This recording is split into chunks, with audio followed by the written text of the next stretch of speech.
Hi everyone, I'm Jerry, and today I'm sharing one of the most spine-tingling experiences of my life. If you're a fan of paranormal stories, buckle up, because this one's straight out of a ghost storybook. I've always had a strange connection to the paranormal. Throughout my 20s, I experienced things that I couldn't explain: sleep paralysis, premonitions, déjà vu, hearing voices, and even a psychic telling me I had some kind of psychic ability. It's not something I control.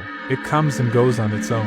I'm 32 now, and though those experiences are less frequent, they've left me with a unique perspective on the supernatural. This story takes place when I was in my mid-20s, working as a nanny for a lovely family. They had two adorable daughters, aged 3 and 4, and I worked for them for about a year and a half. Everything seemed normal at first, but after about 2 months, I started noticing something odd. Every time I passed the parents' bedroom, I got this unsettling feeling. It wasn't fear exactly, but a deep sense of discomfort, like I wasn't supposed to be near that room. Oddly enough, this feeling only happened when I had no reason to go inside. If the mom invited me in to grab something or talk, I felt completely fine. I brushed it off, thinking it was just my respect for their private space. But then things escalated. One afternoon, after putting the girls down for their nap, I sat in the kitchen to have my lunch. Suddenly, I heard footsteps above me. The parents' bedroom was directly overhead. I thought maybe one of the girls had woken up early and wandered into their parents' room.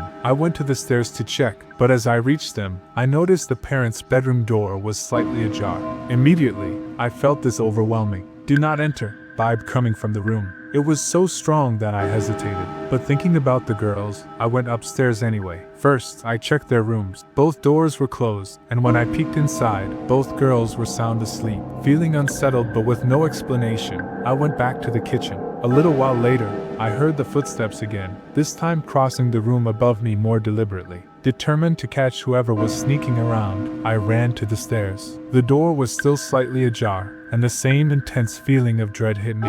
I stepped up 3 stairs, just enough to see all the doors. The girls' doors were still closed. This time I said, "No," and went back downstairs. I messaged the mom to tell her what happened, hoping for a logical explanation. Her reply made my blood run cold. She told me that strange things had been happening for months. She explained that the girls often woke up screaming at 3 a.m., saying someone was standing at the end of their beds or talking so much they couldn't sleep. The youngest, and sometimes the mom, would smell rotten eggs, a smell often associated with the paranormal.